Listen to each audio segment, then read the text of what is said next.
bagi kita semua. Kembali lagi dengan saya Isna dalam acara workshop digital. Nah, pada hari ini kita akan membahas beberapa hal yang sangat penting yang terkait dengan pendidikan. Yang pertama ada pendidikan multikultural, pendidikan homeschooling, pendidikan berbasis cerita, dan demokrasi pendidikan yang akan kita kaitkan dengan pendidikan inklusif. Nah, hari ini kita kedatangan beberapa narasumber yang tentunya sangat paham dengan hal yang sudah saya sebutkan tadi. Nah, selanjutnya mari kita berkenalan dengan ketiga narasumber yang hebat. Di samping sebelah saya ada Ibu Kepala Dinas. Ibu Kepala Dinas, saya persilahkan.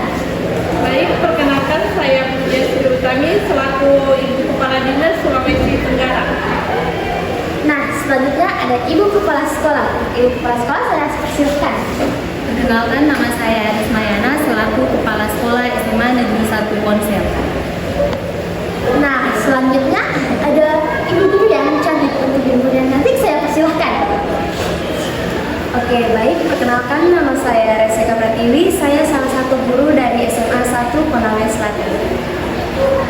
Nah, itulah tadi ketiga narasumber yang hebat kita. Selanjutnya mari kita mengulas materi ini. Selanjutnya kita akan mengulas tentang pendidikan multikultural.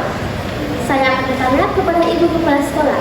Nah, untuk Ibu, apa yang Ibu ketahui tentang pendidikan multikultural? Oke, pendidikan multikultural.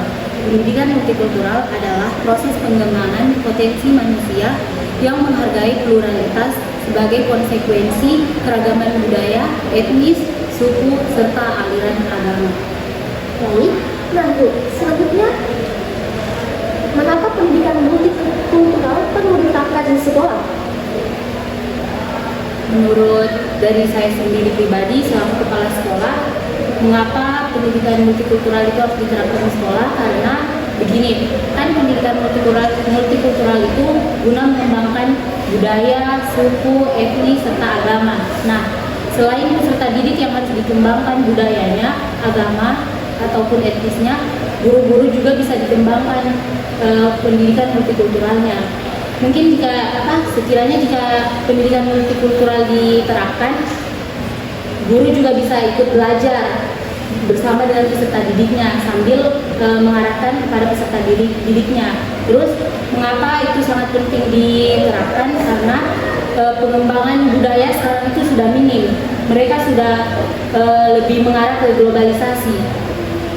Mereka lupa dengan budayanya, sehingga kita selaku kepala sekolah akan bekerja sama dengan kepala dinas untuk menetapkan pendidikan multikultural di sekolah agar budaya, guru, dan peserta didik juga bisa dikembangkan begitu.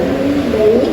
Nah Bu, selanjutnya apakah pendidikan multikultural memiliki hubungan dengan pendidikan inklusif?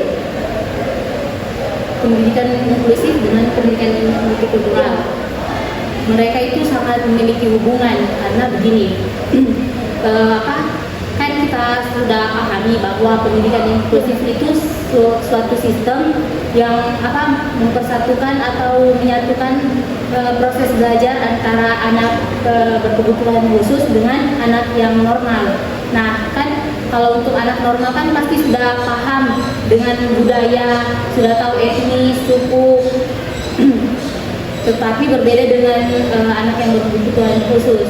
Mereka itu kurang tahu dengan budaya ataupun etnis serta agama. Mereka mungkin sulit untuk menanamkan toleransi kepada dirinya. Nah, jika pendidikan multikultural kita tetapkan juga di pendidikan inklusif, dia itu bisa berguna begitu. Maksudnya anak berkebutuhan khusus bisa paham juga apa itu suku, apa itu budaya, serta mereka juga bisa melestarikan budaya yang mereka punya begitu. Bukan cuma kita fokus untuk mengajarkan kepada mereka mengenai bagaimana sesuai dengan kekurangannya mereka, tapi kita juga harus mempertimbangkan pembelajaran mereka yang di luar dari, maksudnya yang di luar dari kayak pembahasan ekstrakurikulernya begitu ya, toh di luar. Jadi agar pemahamannya mereka juga itu bisa meningkat, walaupun penerapannya itu pasti ada berbeda dengan anak yang normal. Maksudnya pemberian materinya agak berbeda, jangan langsung memberikan materi yang lebih tinggi begitu, tapi memberikan secara tahap bertahap. Nah, itulah tadi pembahasan mengenai pendidikan multikultural. Selanjutnya kita akan membahas tentang pendidikan demokrasi. Di samping saya sudah ada materinya. Baik, langsung saja kita bertanya. Nah, untuk Ibu Kepala Dinas, saya ingin mengetahui apa saja yang Anda ketahui tentang pendidikan demokrasi. Nah, pendidikan demokrasi itu adalah suatu pandangan yang mengutarakan hak dan kewajiban serta perlakuan tenaga pendidik yang sama dan adil kepada semua siswanya tanpa membeda-bedakan dalam segala aspek dalam dunia pendidikan, baik di dalam kelas maupun di luar kelas. Nah, selanjutnya, bagaimana penerapan dan proses pendidikan dalam proses pembelajaran? Dalam demokrasi pendidikan, kegiatan pembelajaran tidak hanya menekankan pada guru sebagai satu-satunya pusat ilmu, namun harus saling berbagi dan terbuka dengan memberi kesempatan siswa untuk bertanya, menjawab, menyampaikan pendapat, dan memberikan sanggahan. Nah, selanjutnya, apakah ada hubungan antara pendidikan inklusif dengan demokrasi pendidikan? Nah, antara demokrasi pendidikan dan pendidikan inklusif itu memiliki keterkaitan. Seperti yang saya katakan tadi bahwa demokrasi pendidikan itu suatu pandangan yang memiliki hak dan kewajiban serta perlakuan tenaga pendidik yang sama dan adil kepada semua siswanya tanpa membeda-bedakan dalam segala aspek. Baik, itulah tadi pembahasan mengenai demokrasi pendidikan. Selanjutnya kita akan membahas tentang homeschooling dan pendidikan berbasis cinta. Di samping saya sudah ada narasumber yang akan memaparkan pembahasan kali ini. Baik Bu, apa saja yang Anda ketahui mengenai homeschooling? Oke, baik. Jadi homeschooling itu adalah home education atau sekolah rumah. Tapi barang ini dia bukan barang baru di Indonesia. Jadi homeschooling ini adalah metode pendidikan di mana keluarga atau orang tua itu lebih memilih untuk mengajarkan anaknya di rumah secara mandiri. Untuk kurikulum tentunya mereka ada anjuran juga. Tapi untuk homeschooling, kurikulumnya itu dia disesuaikan dengan minat dan bakat para mahasiswa atau para anak. Jadi homeschooling ini dia itu seperti yang kita lihat ini bertaburan banyak lembaga atau institusi yang menyebut dirinya sebagai homeschooling. Mereka menawarkan beragam paket dengan iming-iming proses belajar dilandaskan dengan minat dan bakat. Tapi sayangnya banyak juga orang tua yang salah mengartikan dalam homeschooling ini. Memang benar, anak bisa datang ke kelas kapan saja serta memilih pelajaran yang diperdalam. Tapi pengertian homeschooling ini bukanlah lembaga atau institusi. Nah,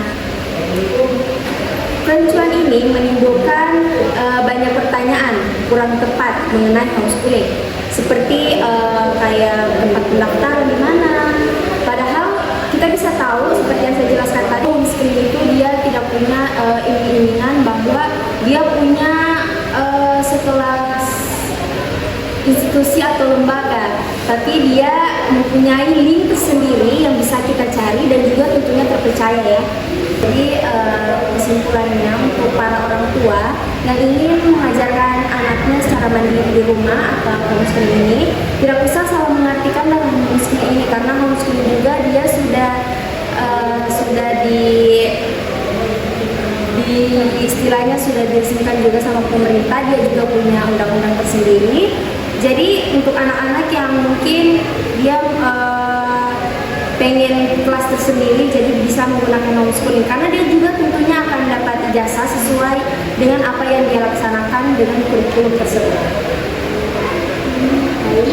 Nah, selanjutnya Bu, apakah homeschooling memiliki keterkaitan dengan pendidikan inklusif? Oke, kalau soal homeschooling terhadap pendidikan inklusif itu kita mempunyai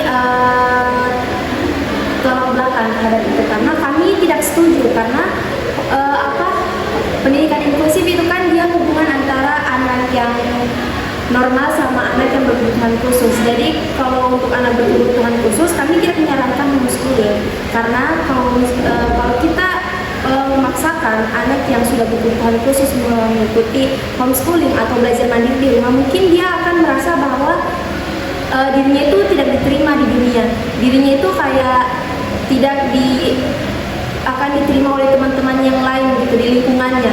Padahal kalau dia disekolahkan sekolah yang khusus untuk anak berkebutuhan khusus, dia bermain sama teman-temannya yang sama seperti dia yang memiliki kebutuhan khusus juga, dia pasti akan menjalani pendidikannya itu dengan baik, dia mengikuti proses pembelajaran dengan baik, dia juga akan menanggapi banyak hal-hal yang diajarkan sama guru karena dia tetap berinteraksi sama teman-temannya walaupun dia memiliki kebutuhan khusus gitu.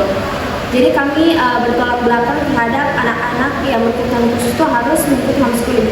Kalau untuk anak yang normal, ya kami menyarankan homeschooling. Kalau misalnya dia seperti kita tahu anak muda zaman sekarang itu malas ke sekolah, jadi kita bisa, mungkin orang tua bisa mengambil kesimpulan, oh saya sekolahkan homeschooling saja anak saya, jadi dia tetap mendapat ilmu walaupun cuma di rumah saja gitu.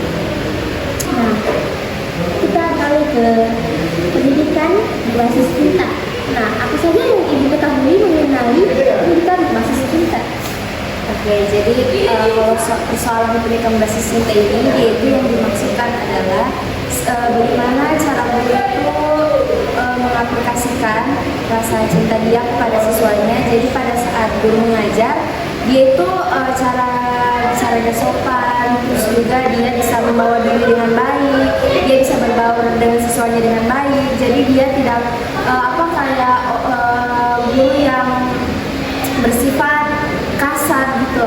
Jadi untuk pendidikan berbasis cinta ini untuk guru dia lebih siswanya itu untuk merasakan kasih sayang, bagaimana caranya dia itu memberikan kehangatan kepada murid-muridnya gitu.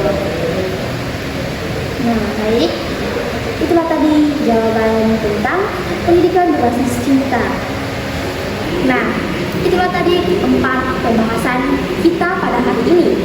Seperti yang kita ketahui, 3 dari pembahasan kita tadi itu memiliki kaitan yang sangat erat dengan pendidikan inklusif. Sedangkan homeschooling tidak memiliki kaitan dengan pendidikan inklusif. Karena dia lebih ke belajar di rumah, melewati minat dan bakat. Baik, saya Isna di acara workshop digital pamit undur diri. Sekian dan terima kasih. Hai, kami dari